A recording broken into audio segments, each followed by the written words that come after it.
Welcome back to my movie review series. Today, I'll be doing the review on the 2008 Disney movie, and this one is Bolt. The movie premiered on November 21, 2008. The movie is airing on Disney Channel, Disney XD, Disney Junior, Freeform, and streaming on Disney+, Hulu, Apple TV, and Amazon Prime Video. A white shepherd puppy named Bolt is adopted by an 8-year-old girl named Penny. 5 years later, Bolt and Penny star in a hit television series called Bolt, in which Bolt uses various superpowers to protect Penny from the villain. To gain a more realistic performance, the show's producers have deceived Bolt his entire life, arranging the filming in such a way that Bolt believes everything in the show is real and that he really has superpowers, including a devastatingly powerful sonic scream like Super Bark. After a cliffhanger episode causes Bolt to believe Penny has been kidnapped, he escapes from his on-set trailer in Hollywood but knocks himself unconscious in the process and is trapped inside a box of foam peanuts which is shipped to New York City. In New York, Bolt resumes his search for Penny and, much to his dismay and confusion, finds out the hard way that his superpowers are useless. He encounters Mittens, a feral cat who bullies pigeons out of their food. Bolt compels Mittens to guide him back to Penny. Mittens, being convinced her captor is a lunatic, and the two start their journey westward by truck. Meanwhile, in Hollywood, Penny is distraught over Bolt's disappearance but is convinced by the studio to continue filming with a less experienced look-alike dog. Surprised at his first feelings of hunger, Bolt is shown by Mittens how to act like a cute but needy dog, obtaining food for them both at an RV park. They are joined by Rhino, a fearless hamster and fanatical Bolt fan. Rhino's unwavering faith in Bolt substantiates the dog's illusions about himself, but allows Mittens to figure out Bolt is from a television show. She tries to tell Bolt this, but Bolt simply becomes frustrated, attempting to super bark her repeatedly.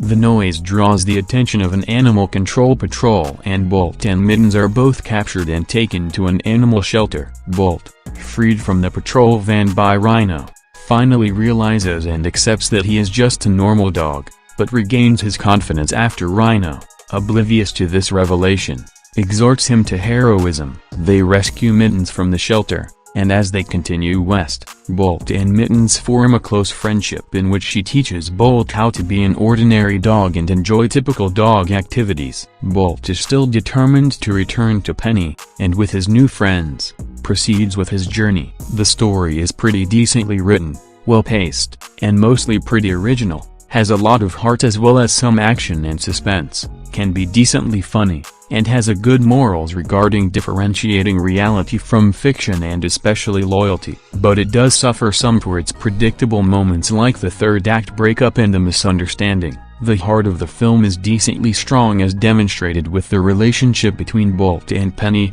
Bolt's realization that he's really just an ordinary dog, and the growing friendship between Bolt, Mittens, and Rhino. The comedy may not be the funniest out there, but there are still some decent jokes and gags like Mittens' quips and remarks, the animal shelter escape, and some of the visual gags. The action scenes during the TV show parts are pretty exciting, like Calico's thugs chasing Penny and Bolt, and them sneaking into Calico's headquarters, and there's also the highly intense and heart-wrenching studio fire at the end. The animation is really well done. That's a step up from Meet the Robinsons, as the characters are all well designed and have very solid movements. The backdrops and settings are spectacularly well crafted and detailed, and there are some great effects. The characters are mostly all pretty decently likable and go through some good development. Bolt is a pretty solid and well-developed protagonist, as he starts off thinking everything that happens in his show is real due to how he was raised,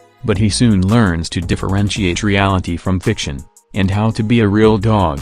He's also very loyal to Penny, and whether he thinks what happens is real or not, he'll stop at nothing to get back to her. Mittens is a very snarky and cunning cat who gets wound up into Bolt's quest, but she does start to warm up to him and care for his goals as the story progresses, as well as becoming more honest with herself. She's also pretty funny and witty. Rhino is a decently funny character as he's a die-hard fan of the show and is more than willing to help Bolt on his journey, but his fanboy nature also makes him very loyal to Bolt and is even willing to put his life on the line to help him. But he can get annoying at times with him not trusting Mittens at first and berating her. Penny is a decent character as it's shown that she deeply loves Bolt and would rather want to be his owner rather than a co-star. She's also very reluctant to work with another dog because she's so loyal to him. Most of the minor characters are a lot of fun and pretty memorable, like the director and his perfectionist personality. Penny's mother is quite caring and comforting,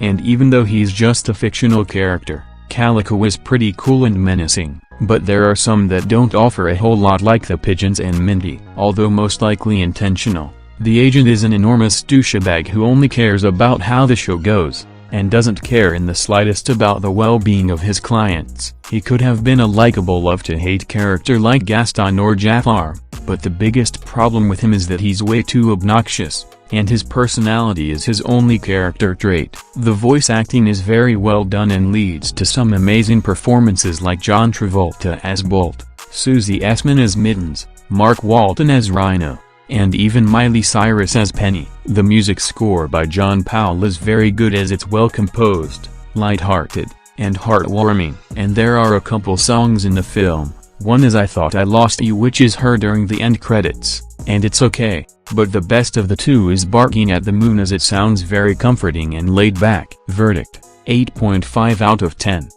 While it may not be among the best Disney films, this is still a significant step in the right direction from being at the bottom with Home on the Range and Chicken Little, to starting to get their groove back with Meet the Robinsons, and this film elevates the later a bit. What would come next would begin a new revival for Disney animation.